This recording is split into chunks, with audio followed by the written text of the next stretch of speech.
My name is Ian McDonald. I'm director of the Tallwood Design Institute. We've been running this Meetup series for, I don't know, a few years now. I was looking, and I think this is our 48th event. We started a few years ago doing in-person events, at the OSU's Portland Center off Pioneer Square there in the Myra and Frank building. And the idea was to try and, bring industry together and talk a little bit about research, the kind of stuff that we do on our side, but also just kind of provide uh, a means for people to kind of connect, do peer-to-peer learning, networking, understand who's working on what projects, but also, taking away some nuggets of information about, what's worked and what hasn't on different projects related to mass timber. Um, we so today I'm joined by Parker Ackerman, who's on our team at TDI. Parker's our marketing communications specialist, and she's been organizing all of this stuff. So thanks, Parker. Um, I want to introduce everybody at length because we got quite a few people on the call, and feel free to talk about your own roles as you discuss. But we're happy to, focus. We haven't done one of these meetups for a little bit of time, and we're really excited to be hearing about the PDX Next project, which is, honestly, probably the biggest mass timber project on the West Coast in a long time, and really, really innovative, very ambitious project that seems to have been executed really, really well. And so we're going to start by hearing from George Seaman with the Port of Portland. He's going to turn it over to Jake Dunn with CGF. And then I think the plan is to go next to Paul Vanderford from Sustainable Northwest, talking about the sustainability track and trace aspects of the project. Thanks for being here, Paul. Katrina Day with Hoffman is going to talk about the coordination, general contractor perspective. And then we'll also hear from Jared Revay from Timberlab, and KayCee Hallstrom from Zippo Laminators, who provided a lot of the material for the project. So I am going to turn it over to George, and I think what we'll do is each person will talk for about, I don't know, 5 to 7 minutes. We'll take about half of the time with their remarks. Some of us will be screen sharing and showing slides. Once we get through that, if you have questions, if you want to pop them in the chat so you don't forget, then we can tackle them after we get done with everybody's remarks. And we can go till 5:30. We can finish before then if people don't have that many questions, but that's generally the time frame we try to allot for this. And people can unmute, and once we get done the remarks and go through those questions in the chat, anyone who has further remarks or questions or comments, feel free to raise your virtual hand or your real hand, and we'll unmute yourself, and we'll just have a general conversation. So George, I'm going to turn it over to you. Hey, thanks, Ian. My name is George Seaman. For those who don't know me, I am the project manager. As while we're talking, I'll get my screen hopefully up. Project manager of the T-Core project. Can you guys see my screen now? Yep. Okay, perfect. I'm the project manager of the T-Core project here at the airport. I've actually been working on it since early 2015, which is always interesting to me from a public agency perspective, how long sometimes it takes us to do projects, but how we can also actually really be very thoughtful in what we're trying to do. So I'll give you a little bit of the technical or the kind of the background and less about the technical, and then let Jake do a lot of that. But first question really is, why did we do a renovation of the terminal building? This is kind of an image of our old terminal building. We kicked the project off in 2014 with a terminal area master plan.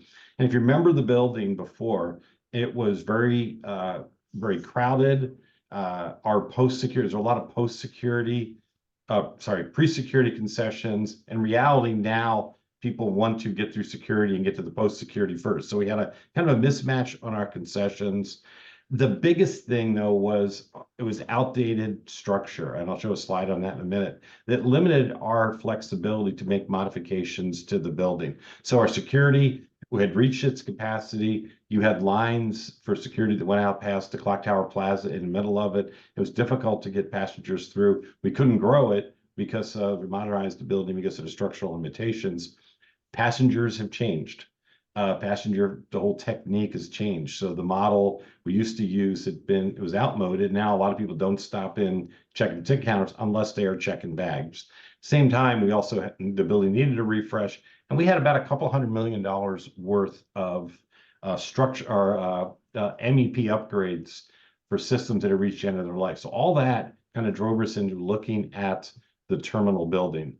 Our project is a part of the PDX Next project, which was a suite of projects really to modernize the terminal building.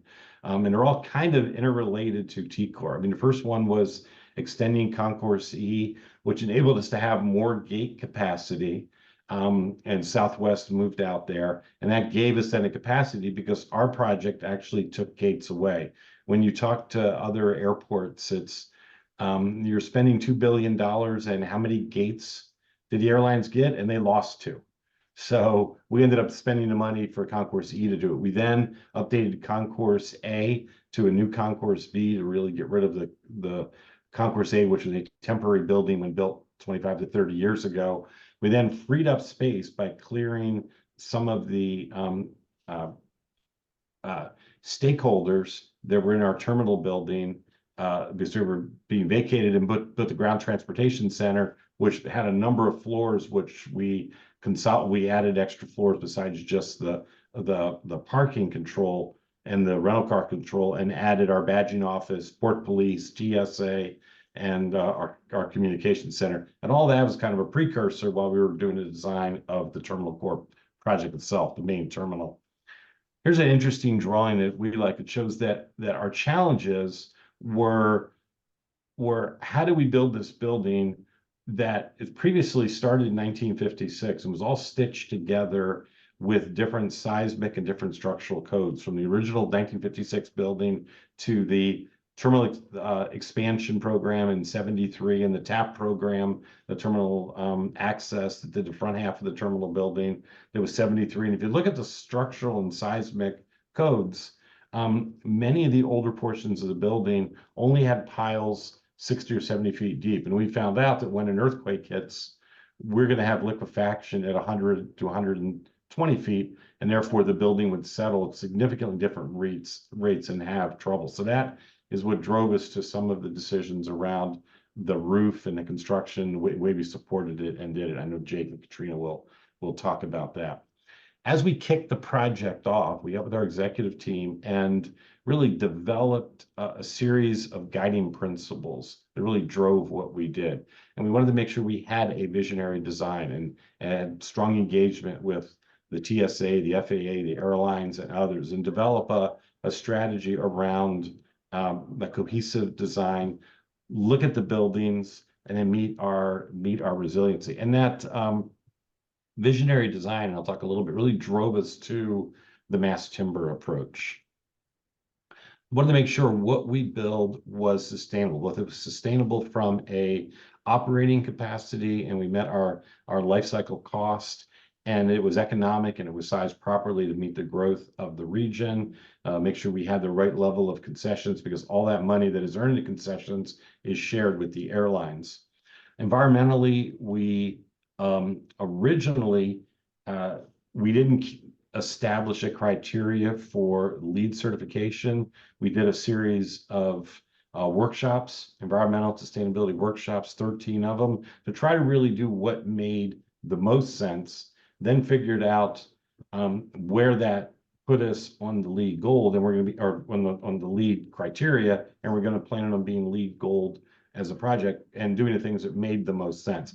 The key thing was a design of the curtain wall, design of the building, and with a ground source system that will supply all of the heat for the terminal, almost all the heat for the terminal building. So we're actually reducing our environmental footprint such that our old EUI was a little over 200, 210, 215 for the terminal building. We're now going to be under 100 with the new building, and then we'll be able to be almost 100% fossil fuel free on heating a building, so about 95% of that. And then we had a lot of outreach to small businesses. From a construction perspective, we had about $220 million worth of work that went to small businesses to make sure we could build the building to handle the capacity in the future. We expect to be up to about 35 million passengers until we are complete, which should get us hopefully to 2045, and make sure the building was flexible and adaptable because techniques and technology changes. Ticketing could change. We want to make sure that we did not have impediments to future modifications of the building. So with the roof structure, with the Y columns that hold the roof, our real limitations going forward will be where the baggage system is. So we can modify our building and our utilities as we go. We wanted to make sure we build it in a safe manner. And then as I'm thinking about the customer experience, we want to make sure that we designed the building, built the building, minimize the impact to our traveling public.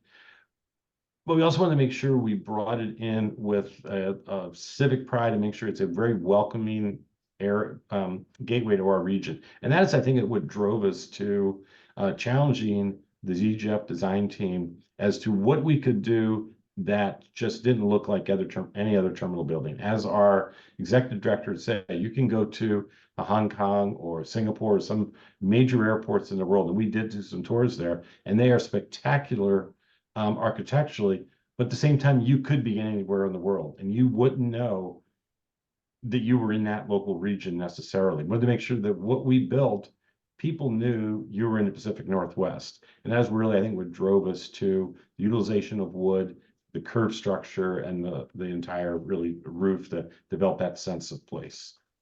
And the building, as the ZGF team really worked through it, showed that it was inspired by a walk through the forest. You had discussions about the light, the skylights, the dappled effect on that you really felt like you were inspired by nature, brought in that sense of biophilia to calming aspects for the passengers. Want to make sure that what we brought in was from the region. It promoted a lot of equity and resiliency. And we were actually making the final decisions around the wood and where we got it from. That was when a lot of the wildfires hit in the Portland region. And it really kind of drove it home to a lot of our team. And we had members of our team who had to evacuate their homes during that period of time. And we wanted to build it with the proper environmental stewardship of the forest. And Paul and Jared will also talk about that. And I think Jacob a little bit might talk about the embodied carbon aspect of what we built. And I think that's probably it for me quickly. And I'll turn it over to Jacob, and we can, again, any questions we can answer them later. Jake, it's yours. I think I have to stop sharing here. Excellent. Thank you, George, for that awesome intro, and thank you for being our primary project contact and kind of manager for the project this whole go. I mean, it's been a long journey, and so excited for August to come. All right, sharing my screen. Pop over to this, hit play. All right, everyone seeing my screen? Sweet.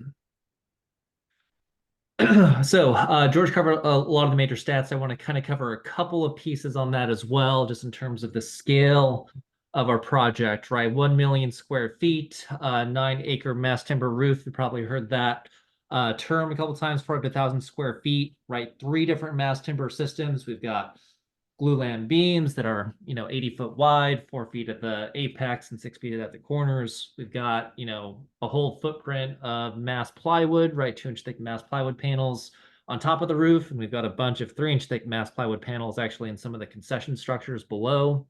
And then we have 35,000 sticks of 3x6 lattice, which forms the kind of jumbo linear ceiling of the roof. So definitely, the biggest, most mass timber roof out of any airport of this size, which we're really excited about.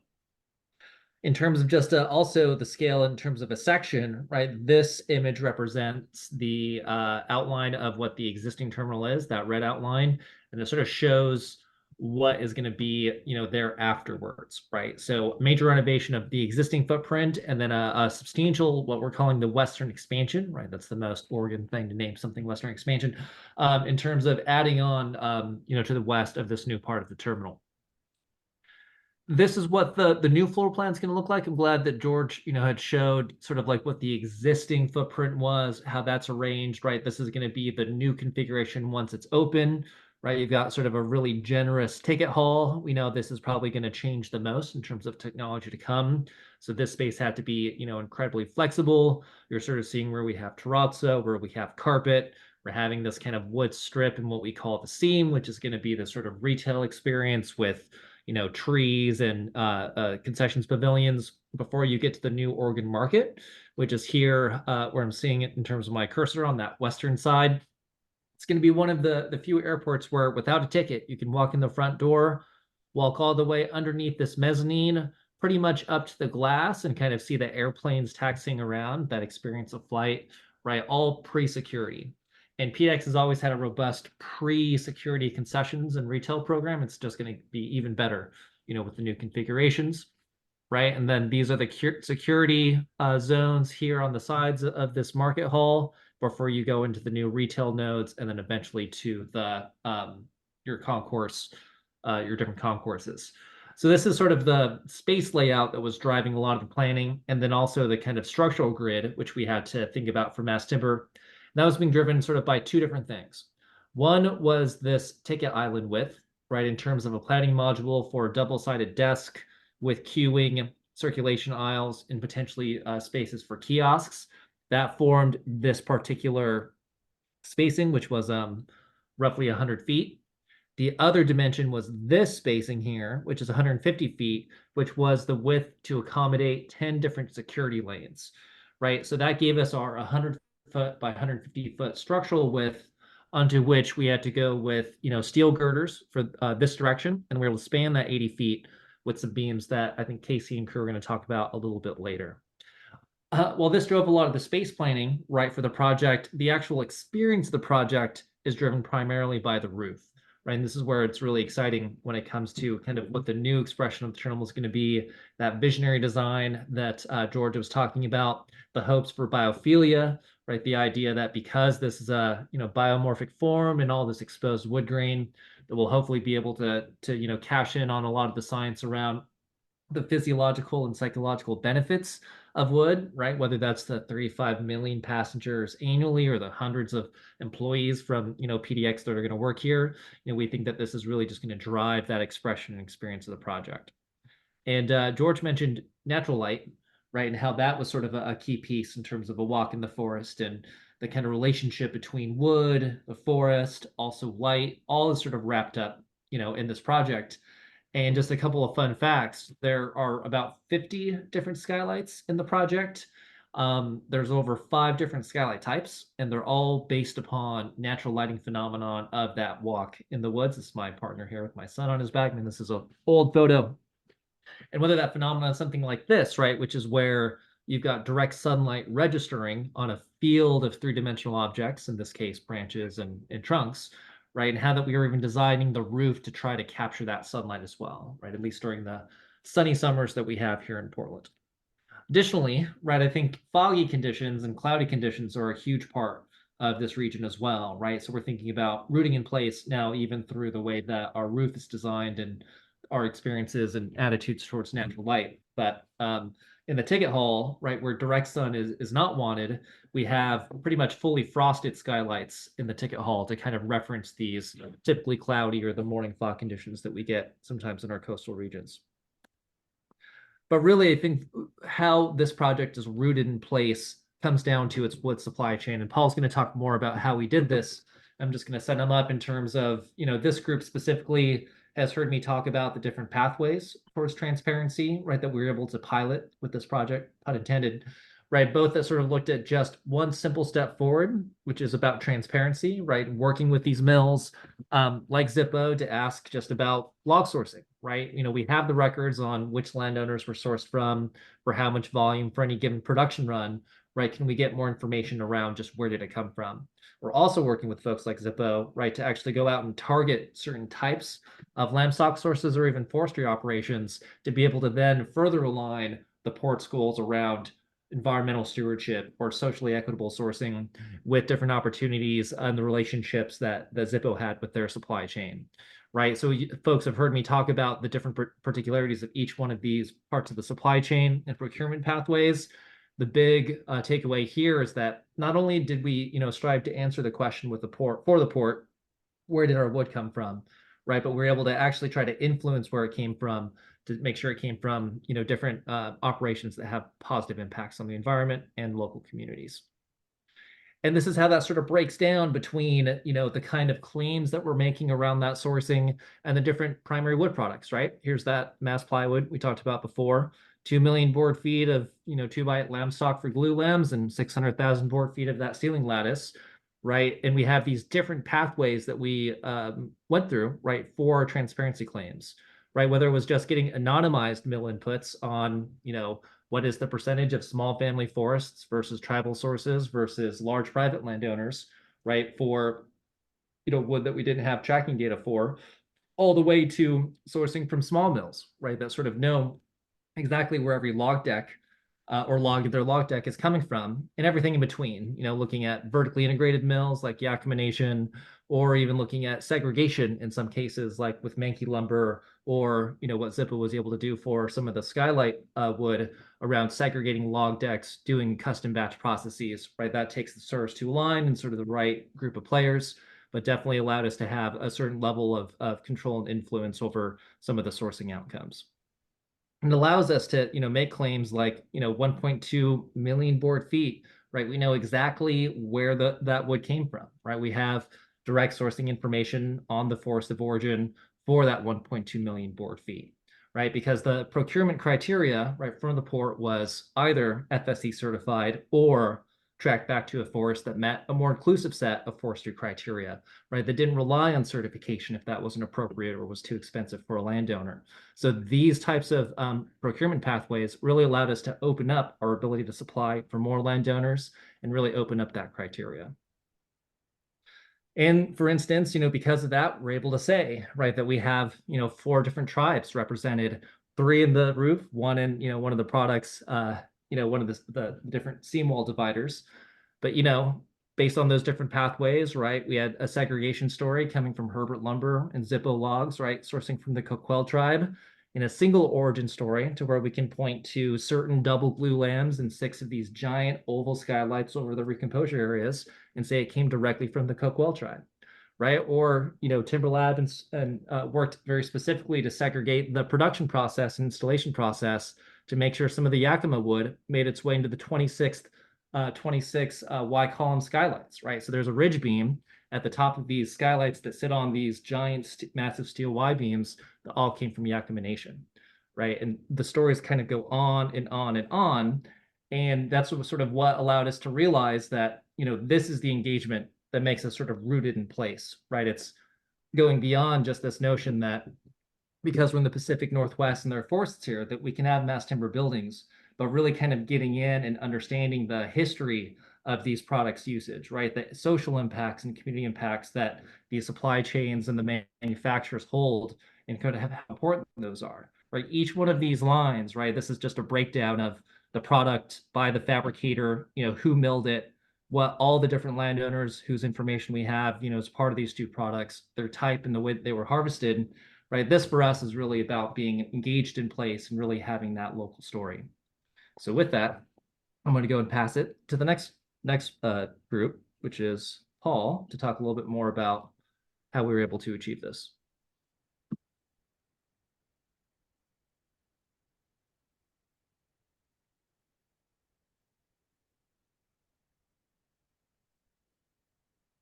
Thanks for having us, everyone. Appreciate the chance to share with you.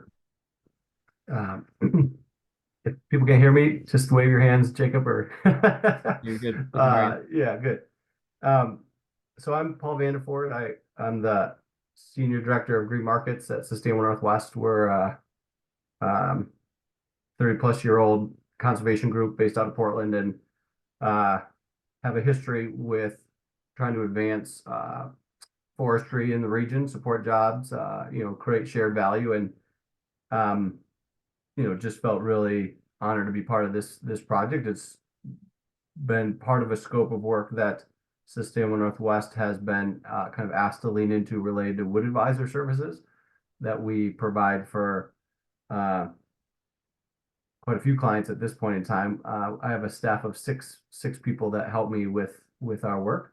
The airport project was particularly interesting for me because, hearing some of the goals that, George spoke to earlier, we obviously have a lot of people that fly to the region and they care about, they get out, they see the beauty, they know we're known for our forests, our history related to the timber economy.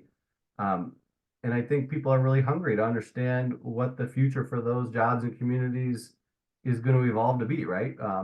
There's a lot of history there with conflict. I think the beauty of this project is it allows us to see the built environment for the potential positive footprint it has to solve for a lot of the goals that we have, right? I mean, George mentioned wildfire.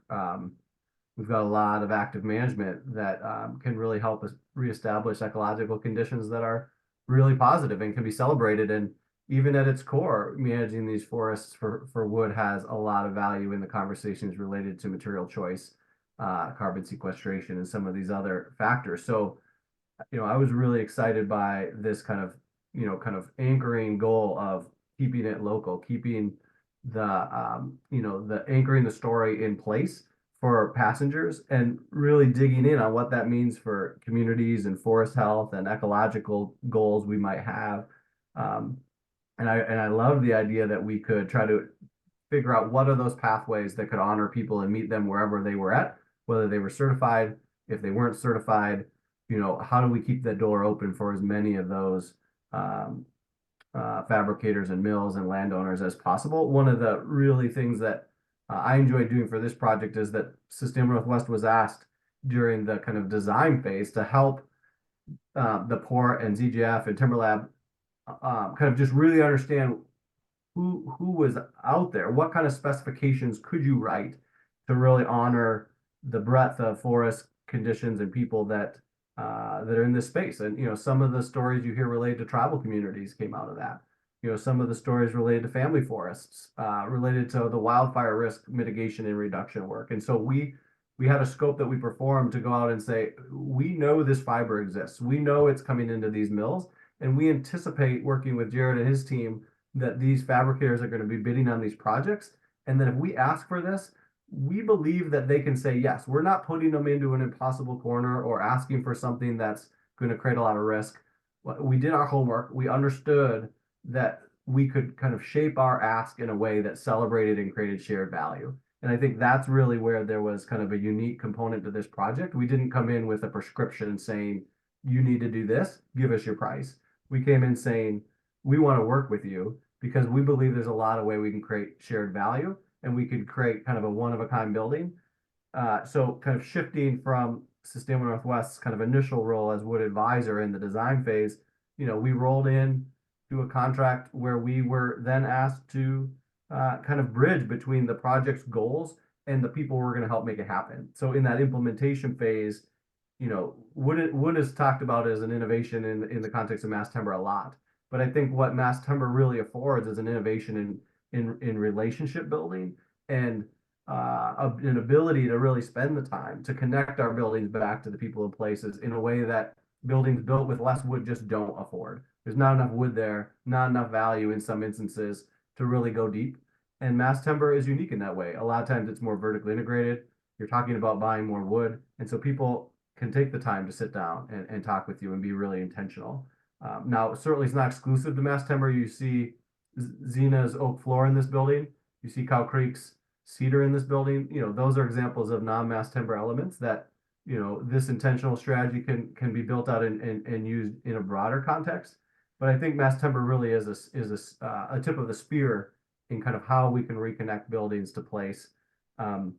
So the track and trace work that Sustainable Northwest has really kind of leaned in on, and Ian mentioned earlier, we have scopes of work with Oregon Department of Forestry and other spaces to do this track and trace work, where we're really, once we understand the species and the grade and the mills involved, that we can really work with those partners to make sure the contracts that are in place are met, and that the documentation is in place, given that we've stepped outside of this third party only binary situation. And that's been a really fun space to be in, to do that verification with our partners, and to kind of ask what's possible, so that we can find a way where people can kind of give us the documentation and the information that the market is asking for in a reasonable way, that doesn't ask them to kind of risk things with their suppliers, or go and do a whole bunch of extra homework. It's kind of, what are the systems already designed and allowing us to give in that kind of low-hanging fruit kind of way. And so when Jacob showed the different pathways, I think what you're seeing is us providing a process that allowed people to say yes in a lot of different ways, and to show up in the way that they felt comfortable. And what I've seen, that this project really reset a North Star for what was possible. And it's allowed projects where people took a first step with this airport, and we're celebrating it right now. And people are taking their second step and kind of leaning in even further with projects that some of the partners involved in this airport are putting on the ground with kind of the next generation of an iteration of what the airport proved was possible. And that, to me, it was a real kind of stress test for, did we just do something once and get really excited about something that's kind of a flash in the pan? Or did we really create precedent that we can move forward with and continue to create value together? And I'm just excited that KayCee's here and that Jared's here, that, the people who that get to stress test that with us are excited about this too, because I think that means the wheel has been created and we can spin it again. We can do it again with future projects, with people that are learning about it on this call tonight, and across the country. To be honest, there was nothing. I'm not a rocket science person. I am not particularly like I don't know. I'm not the smartest person out there, but we can do this together as long as we're respectful of each other's needs, and we are finding a way to kind of identify those core and shared values. Wood is just such a beautiful medium to be able to kind of reconnect in that way. And so don't want to take any more space, but certainly here for questions later on.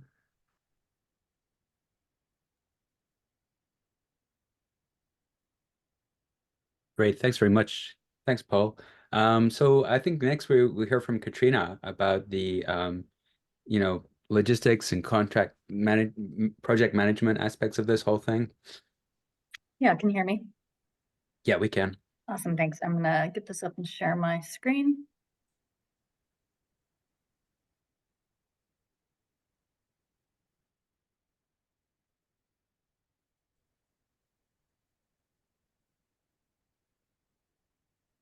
All right, yeah, I'm Katrina Day with, I was a senior project manager for the Hoffman Skanska joint venture for the superstructure component of T-Core. So I'm going to talk a little bit about the how behind this roof erection. You saw this slide earlier, one that Jacob showed, and something that George showed as well, is really the existing terminal here that we had to demo, and then erect this new roof over the existing structure, operational facilities below, and over into what we're calling the Western expansion component. So the theory behind the prefabrication of this roof came out of safety. And so, the safest way to erect a roof over operational facility was to minimize the amount of lifts that we had. You can imagine that if we would have done this not prefabricated it, we would have had thousands of lifts over the operational facility. So selecting a prefabricated option in a location I'll show you on the airfield was all driven from safety, and there's an efficiency component too that I'll talk about. So you can see, this whole area is operational. It's the baggage handling system. When you go to the ticket counter and you put your bag down, they put on the conveyor belt, it goes down into the baggage handling operation system below, and there's all these MEP systems, there's concessions, there's a whole slew of stakeholders that operate in that deplaning level. And so in addition to having to demolish the existing structure, we had to ensure that we didn't, one, impact those operations, and two, create any safety risk to the traveling public and the operational stakeholders. So not only did we kind of double down on, we could build this new roof prefabrication while we demolished the structure at the same time and have a schedule efficiency, there's an efficiency to the prefabrication as well.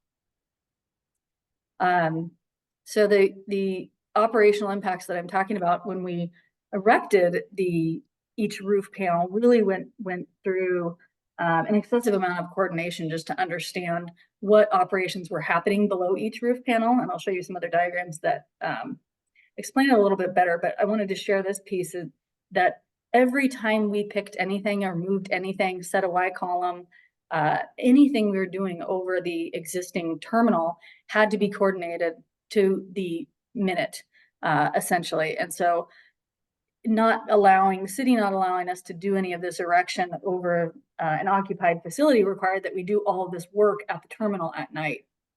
And so at night, the airport still doesn't sleep. And so you have to coordinate the areas on the deplaning level where your roof modules are over this area.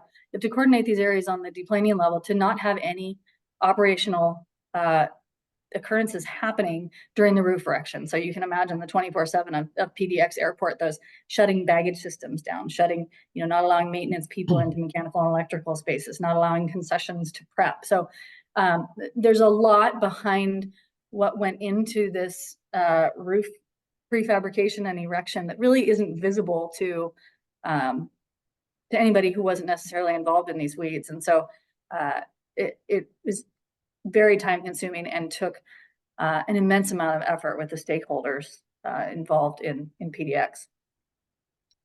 So when I talk about prefabrication, this is the existing terminal you can see in the concourses.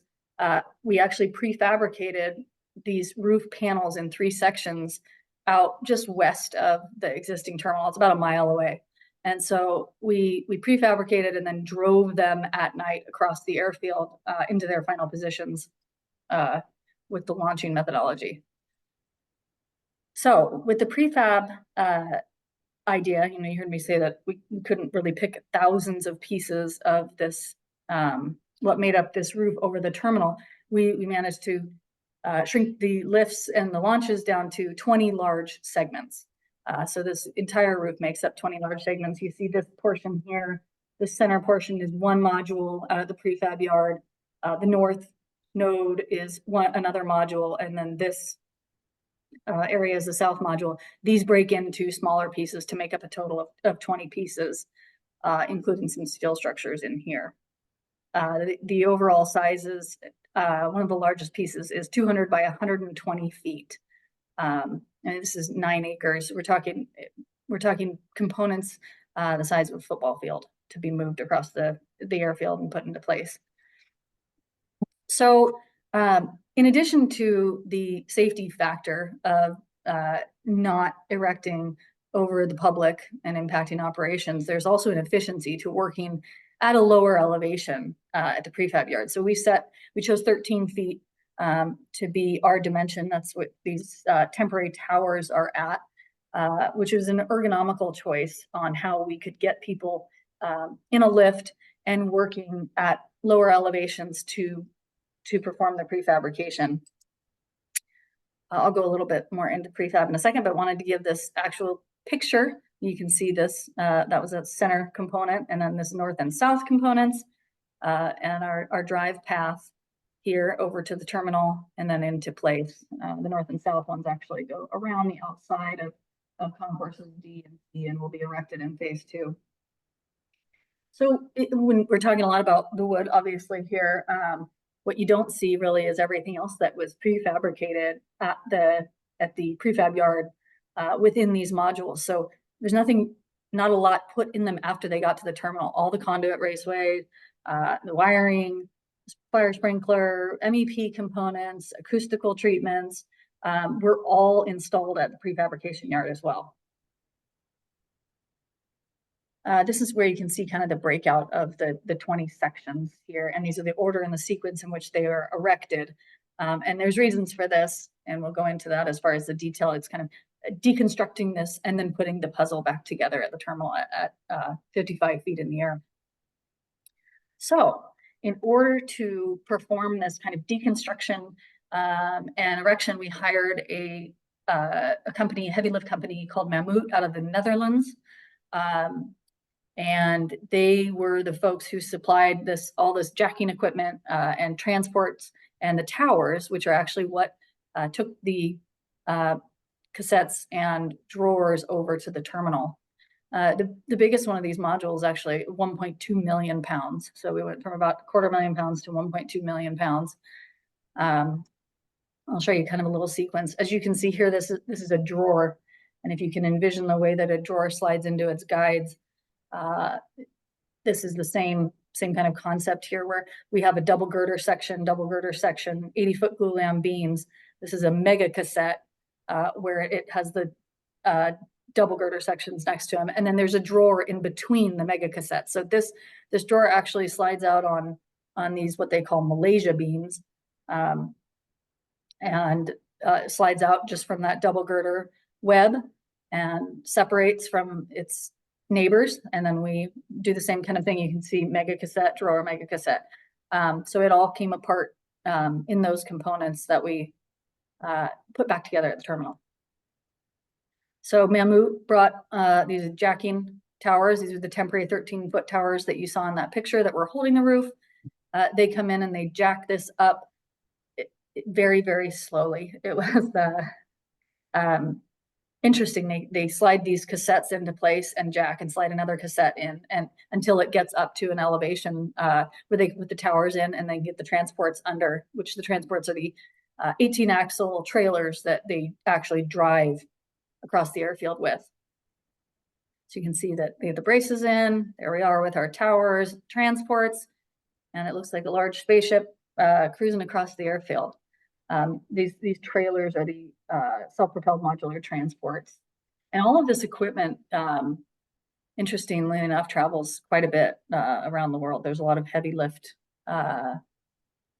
needs. And so this equipment, we had to plan extensively on timing from where each piece was coming from, when it was going to get there. And, we had some global things happen that actually impacted where we got some of this equipment. So it was very interesting to work with this company, Mammoet. So here is the actual self-propelled modular transport in action. As you can imagine, driving this across an active airfield in the middle of the night takes a lot of stakeholder coordination. So we had an immense amount of communication, engagement from all the operations at PDX and all the tenants, and just even how they took their trash out in the morning, depending upon what we were doing. So we had to plan really down to the minute of what would happen in order to get these roof modules erected at the terminal. So you can see night one, we drive over, get over to the terminal. Night two, they're actually sliding. You see they're across these temporary towers. Night three, they land in their final position. They get locked down on the top of these Y columns. Show you this little graphic here, which shows kind of the erection of the 34 Y columns that are the final support for these 20 components. Now you can see the drawers sliding in their girder sections. And this is the configuration that you'll see when the airport opens in August. And then we take over here phase two, where the existing security is right now, and come and install those 4 last pieces. This is a photo of the alleyway here before we erected any roof modules. And these are the large Y columns. What we had are these temporary shoring towers. You've heard George talk about the existing pile and column structure. What we actually did is the forces that were incurred while we were actually launching the roof modules, we utilized the existing columns. These shoring towers were what held up the jacks to jack up the components while they were launched over into the new Y column positions. But these shoring towers are tied to the existing column structure down and deplaning below. So we used that existing structure in order to transfer those forces. This is just an up close of these large mass temporary shoring towers. Here we are in all its glory, cruising across. Very exciting, a little bit nerve-wracking. That's the finished roof in both phases. And just an elevation of the beautiful curtain wall from the new west face. And that was all I have for the moment. Thank you. Well, that's quite a bit. So thank you, Katrina. Wow, crazy ambitious project. Next we'll have Jared talk about some of the fabrication specifics. So Jared, over to you. Yeah, let me get my screen up here.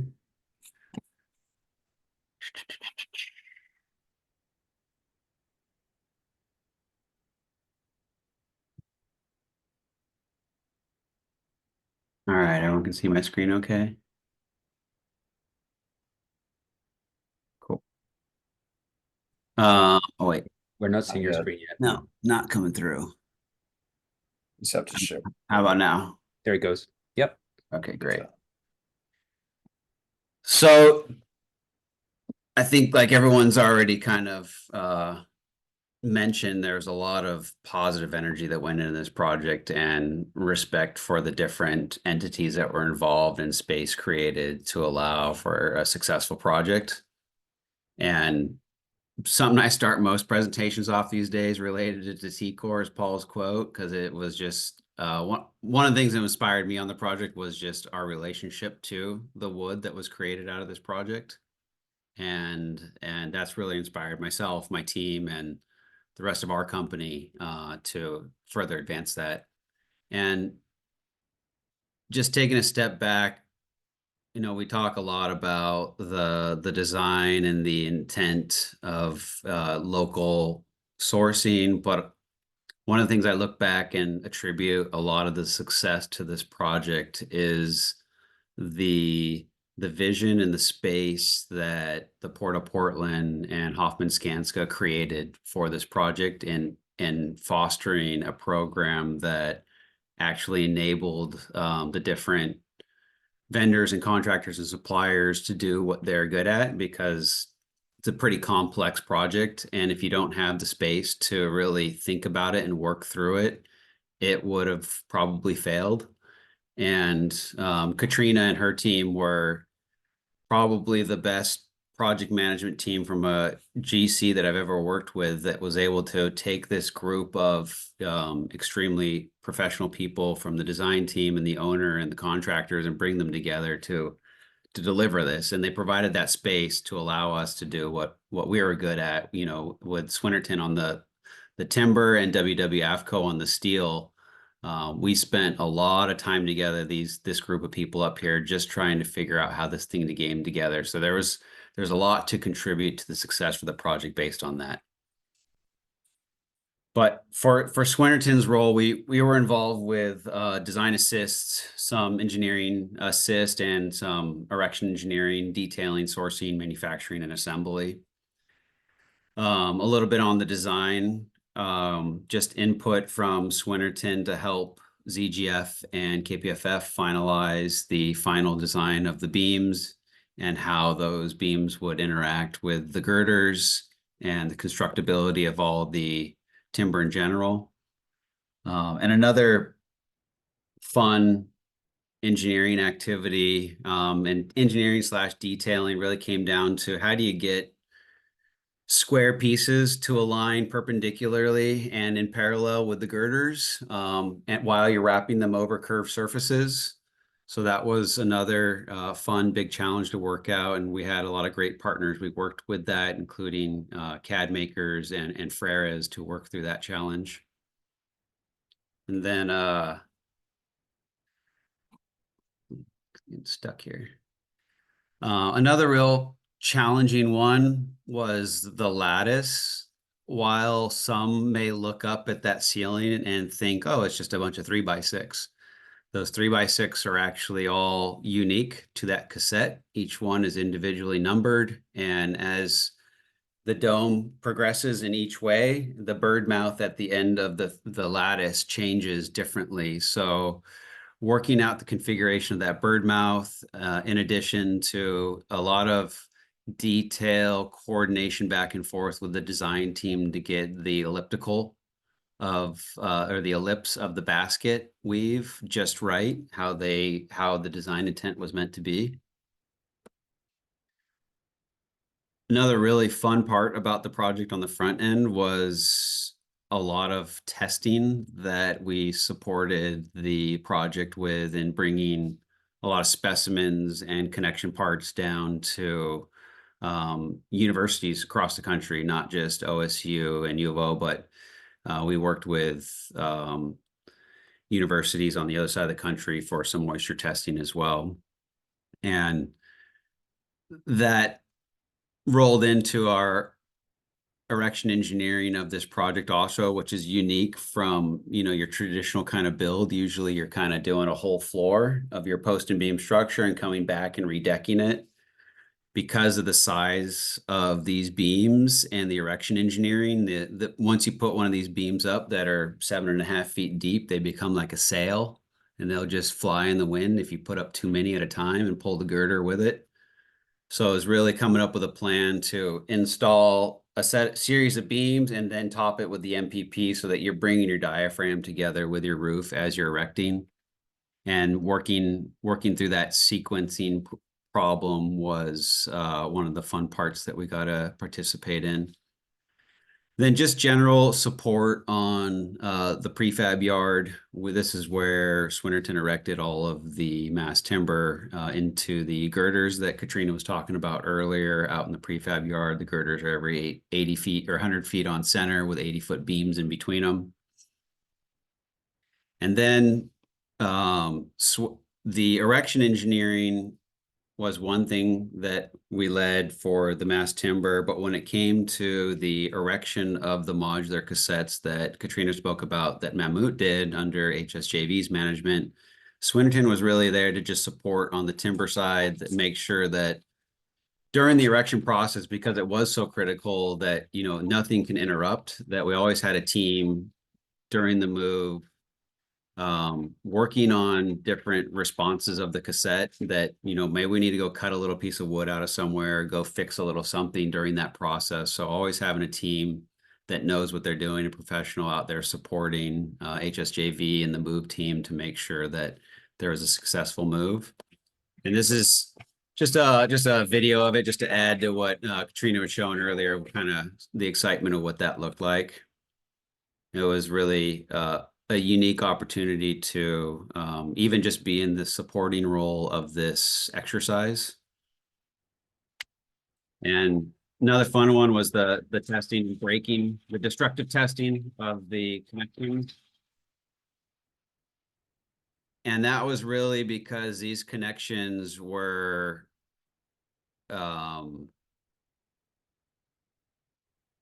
they were meant to resist lateral forces in addition to just being a connection. The connections themselves, there were two kinds, and getting back to that display that Katrina showed earlier, the difference between a drawer cassette and a mega cassette, what's allowing that to happen is that the drawer cassette has a bolt that actually allows the beam to be unbolted from the girder, and it gets slidden out on a temporary girder. So our role was installing the installing the connections on the bolted connection beams, and then the steel contractor supplied all the welded connections for the mega cassette where the wood didn't slide out of that cassette.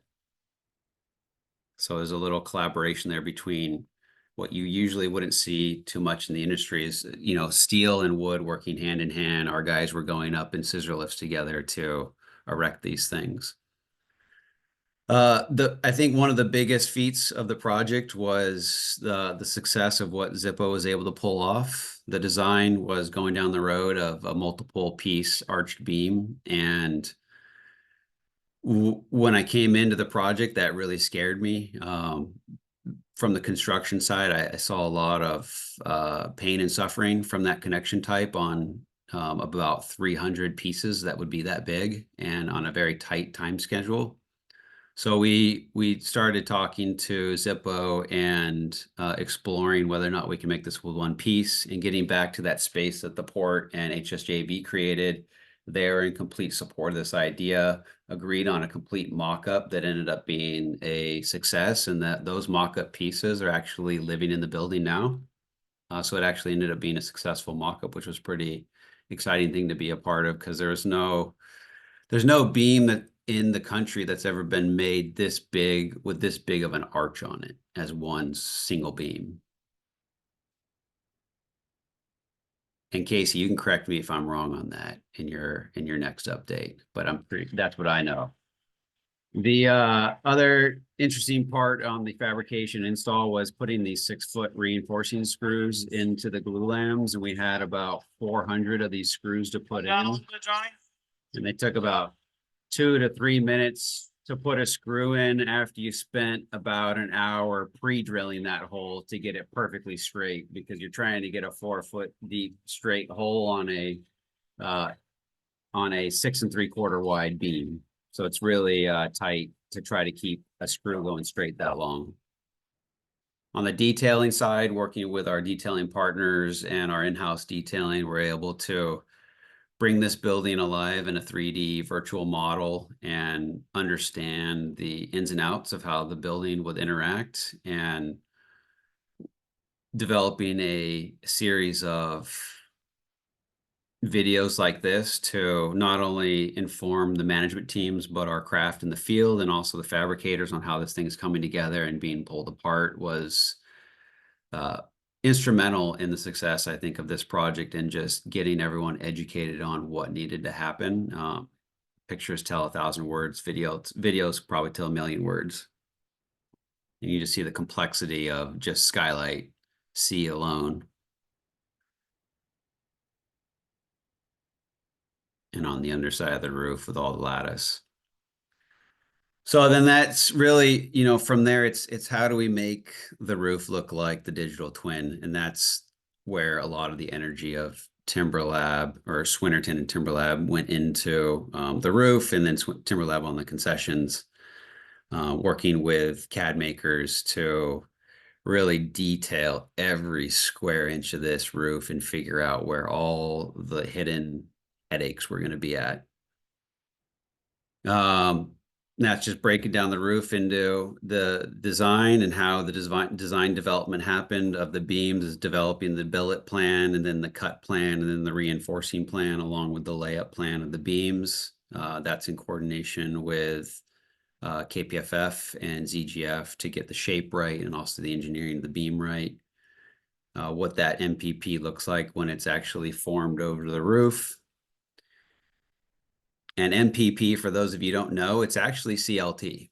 It's cross-laminated veneers. So it's actually certified under the PRG 320, just like CLT, but it's just built with thinner veneers.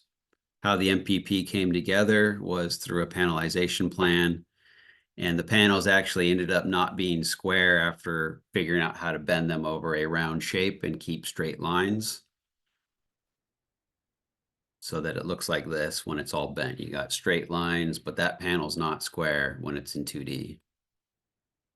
Skylights and their complication, but when you break them down to the individual pieces, it becomes, it's the way to try to make it simple, and then create a step-by-step, instruction book for piece by piece how it comes together. And that's what we did, and our team took that and educated our craft team, and it really came together quite well.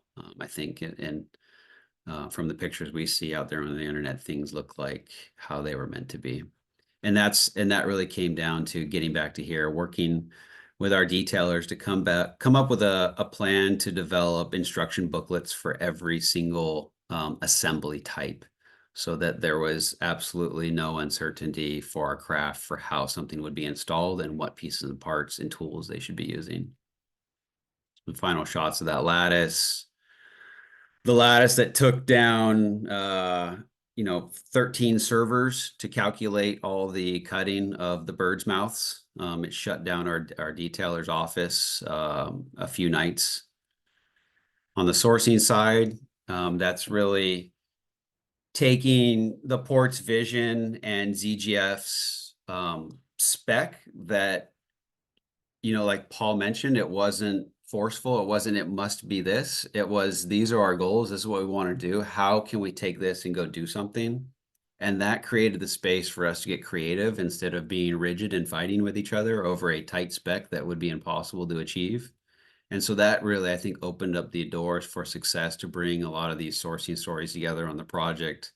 And that in turn has turned the eye of a lot of other mills and forest owners who now also want to get involved in this kind of practice that we see coming alive on other projects.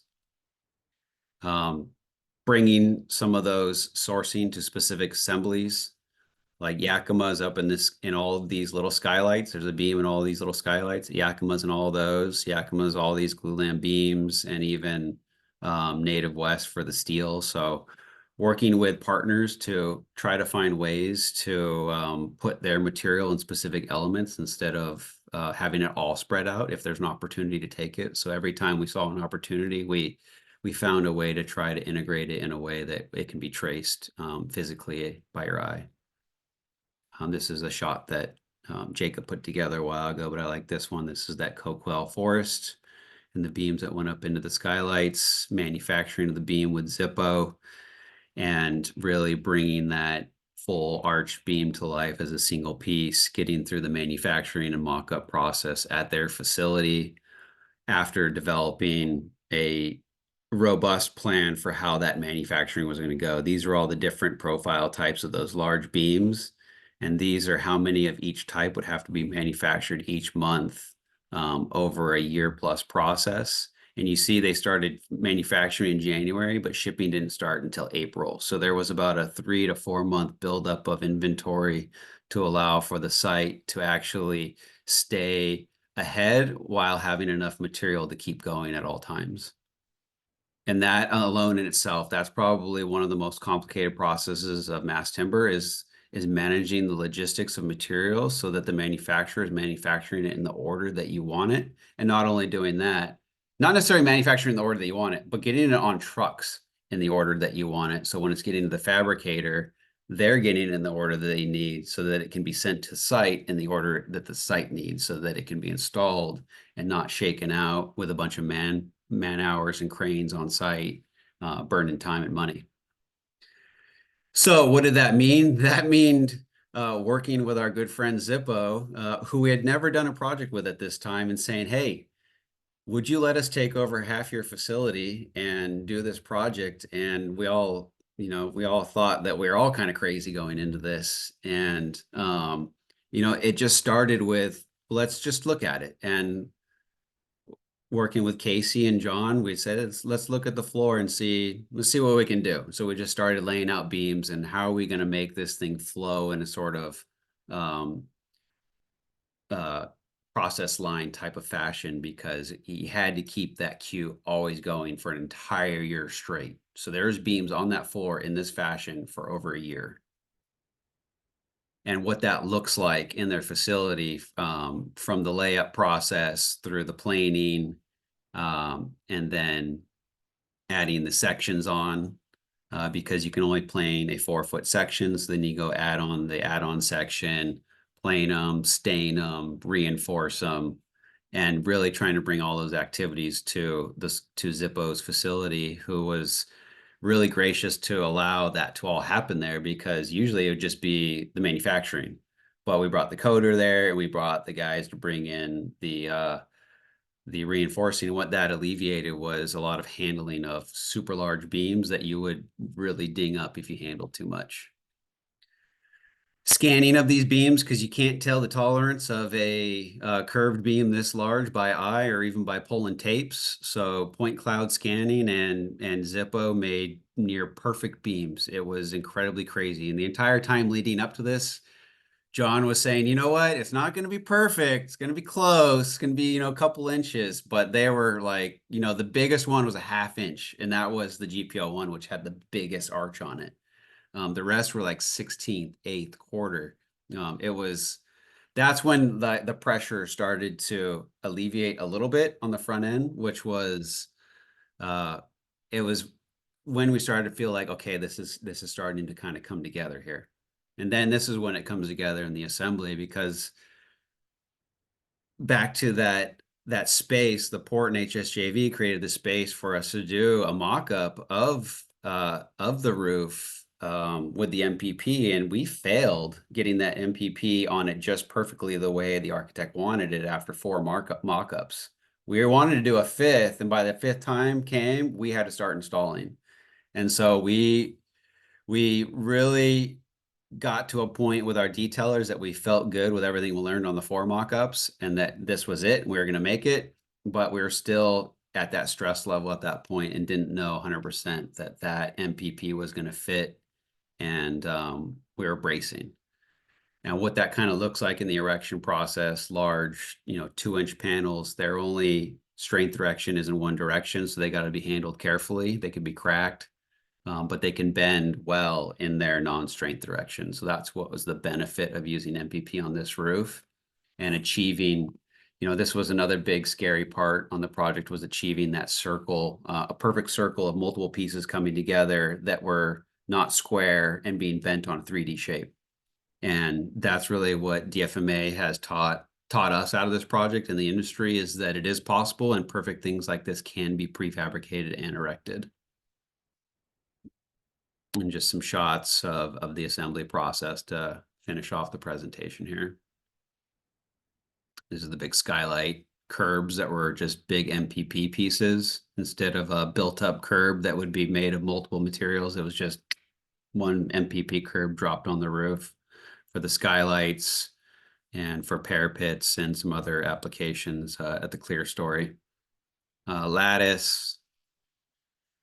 Vertical lattice on the skylights, some more curved lattices. Curved lattice, actually, when you go to the airport, for those who have never been there yet, and we'll see this in August, this is actually MPP, the curved lattice, which is, you know, a lot of people don't notice that. The intent was for it to look like dimensional, and I think ZGF's idea for this really turned out well, and the fabrication looks good, I think.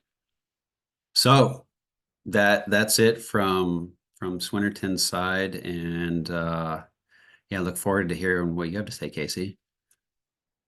All right, thanks so much, Jared. KayCee, it's all yours. I mean, hi, I'm KayCee from Zippo, and that's pretty much it, because you did all the talking for me. No, really, being a manufacturer and coming into a project like this, and like Jared said perfectly, like if it wasn't for Port of Portland and Hoffman Skanska and having the creative room to how can we make this vision a reality, that was the obviously with the comments from everybody, it was a collaborative effort, and it really was Zippo's goal to make the dream a reality. And how can we do that? And it only could have been possible with having you guys scanning and testing and designing and being open to that. And so that was kind of our mode, you know, whether it be for that skylight where we did segregate the logs in the log yard and went all the way through at the sawmill, and then with Jared about, hey, let's make these test beams for you and see how they do. And then another thing Jared did for Swinnerton Timberlab, and to make us that tight on that radius, being off by a 1/2 inch or 1/4 inch fourth, is we also had steel templates that Jared had made that we would put on top of the L rack prior to laying it up, and then after it got made, we'd lay it on top, make sure it was right, and then Jared would come down, or Rose or whoever, then they would scan it, and then once that one got approved, that was our template to put on top of the next one as a QC. and just adding the extra QC with the tablet, doing reports, doing extra moisture readings and measurements and everything like that. True, it was more work on our end than a typical job, but this is an exceptional job. And then we also, all of us could feel good with those beams going. I feel good about that one, you know, and just kind of it made the ease of watching them go off in that truck a little more sweeter. And but being a manufacturer, I can't even, you know, I want to say we had a small part, you know, but obviously we were the roof structure, but we only had one job, and that was to make beams. You guys, with everything you've done and all the time that you guys have taken on the front end, really appreciated and noted. And thank you for the opportunity and having your trust in us. Biggest job in my company's history by far. And it's really a thing for us all to celebrate, and it's only because all of us did it together. So I don't have a slideshow because everyone had pictures of the beams anyways. And thank you, Jared, for, you know, you and I should just collaborated, and you also could have led it as well.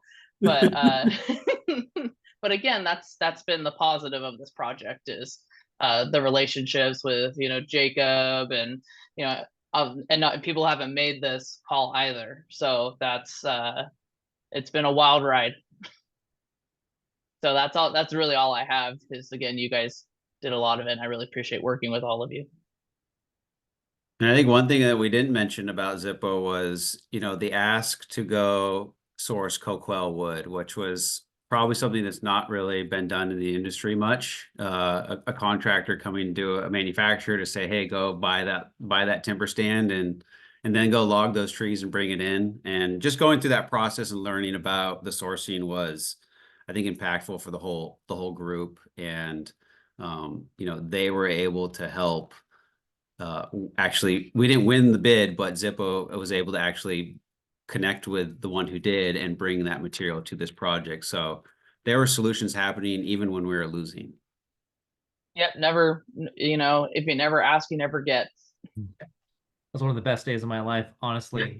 Go on a timber cruise, right, with the Forester and KayCee and her crew. I mean, that was just an incredible experience. Thanks,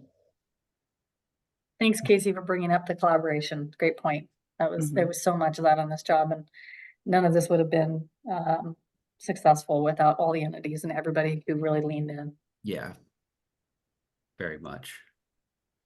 Lane, I have that video if you don't mind. Did you want me to share that? It's about a minute, I think.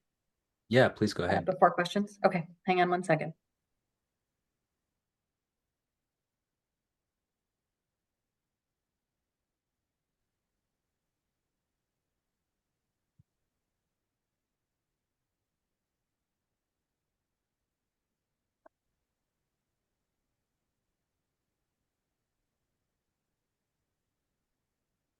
And you're muted, Katrina. So if you are trying to tell us something. That would help, wouldn't it? Sorry, I was fighting. My computer was fighting me. Here we go. I don't know if you're going to get this sound, but it's worth a look. Thanks.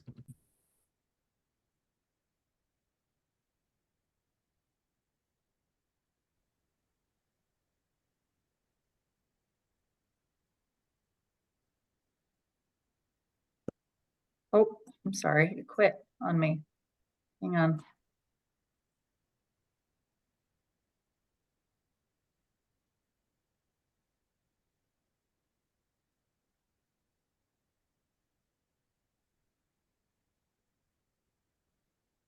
I like it better without sound anyway. Was it just music before? Yeah. Oh, okay. No talking, just music. You can imagine the music. Oh yeah, very dramatic right here. Yes, very much so. Jared, every architect needs to see your slides about making that perfect circle, right? And how complicated that was, because we're like, oh yeah, it's just a circle on top of Just this. a circle. Jason was calling us out the whole time. He's like, you guys aren't gonna get it. You're not gonna get it. You're gonna be up here with saws cutting circles. Oh my gosh, that's incredible. This is incredible.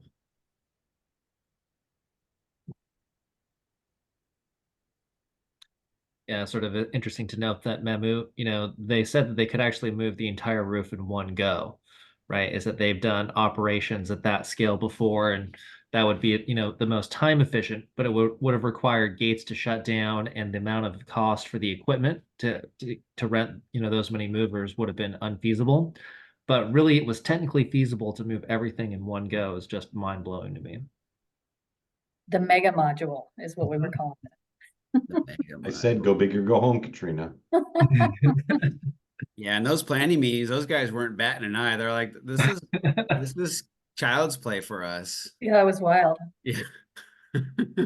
Yeah, and this group, for those that don't know, they did the sarcophagus at Chernobyl, right? So they moved the concrete dome over the plant. So they're like, oh yeah, it's no problem. I always like telling that part when people ask about how they got moved. It was a good factoid. Yeah. As the rest of the team's having a heart attack. I mean, that is obvious. We don't need it to be said. Definitely didn't sleep at all. No.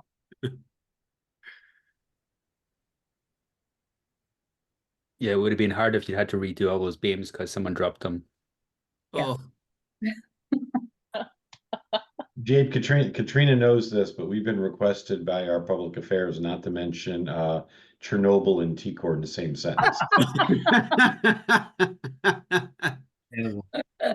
Understandable, but it's still a badge. Awesome.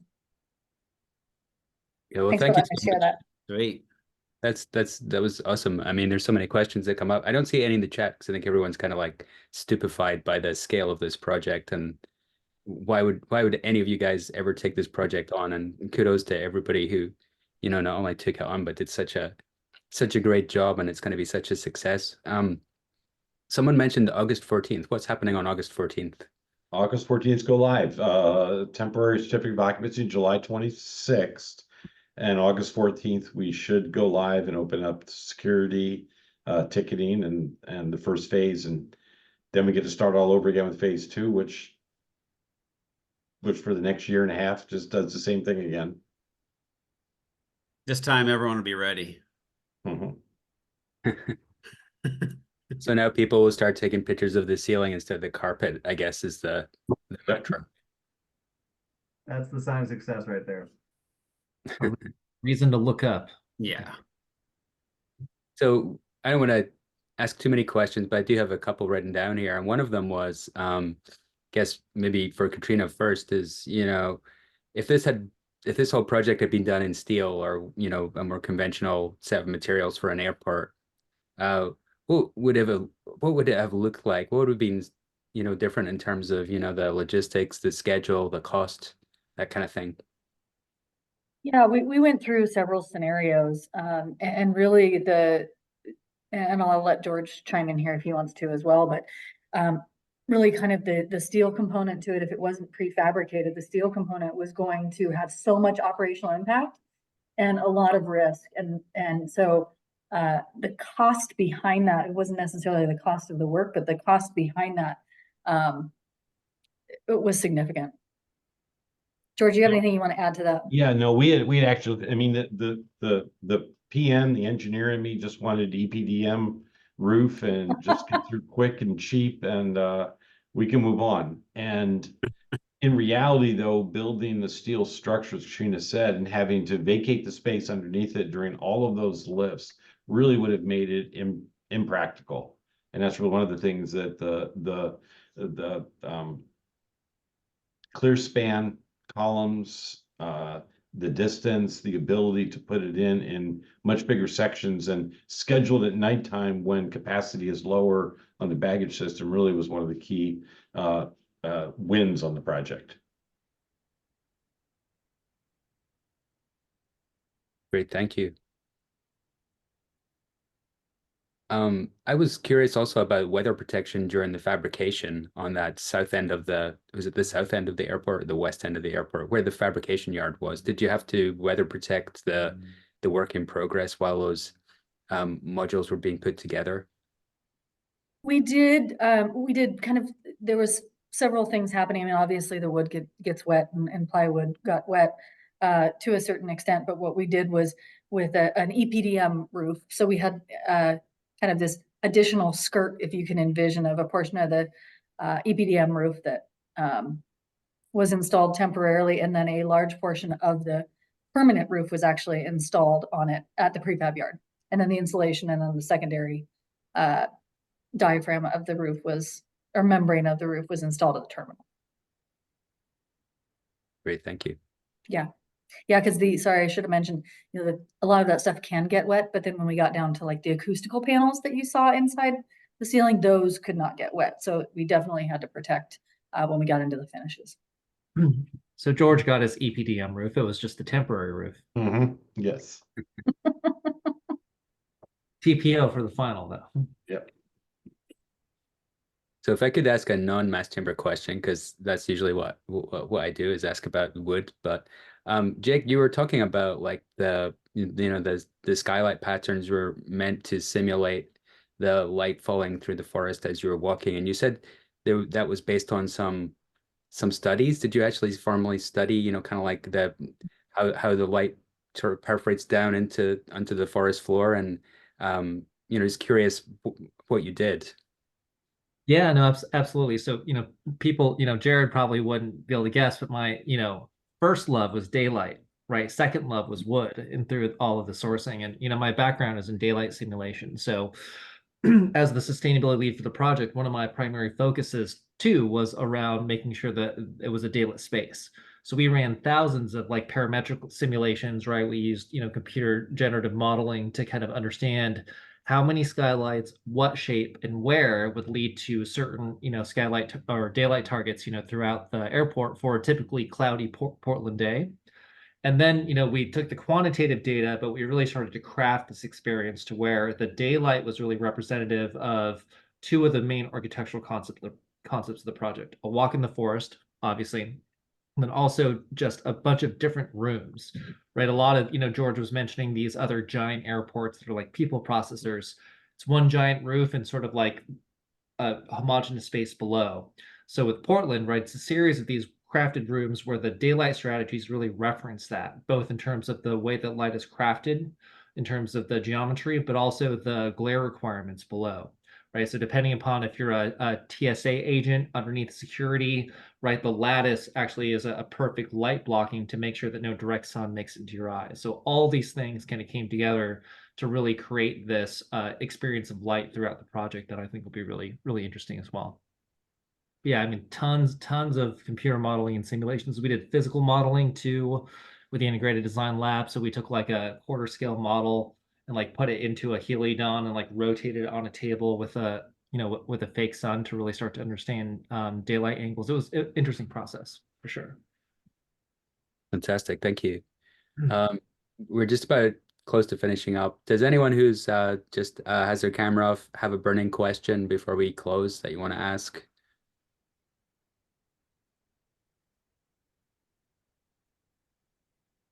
All right, looks like we covered everything. Well, thank you to all of you who took the time to come and speak to us today. This is really great. We really look forward to seeing the airport when it goes live middle of August. And thank you again. Okay. For Thanks. having us. Thanks all. Thanks Thank all. you. Nice to see Thank you everybody. for your time. Yeah, good to see you guys. Bye. Bye. Thanks, Ian.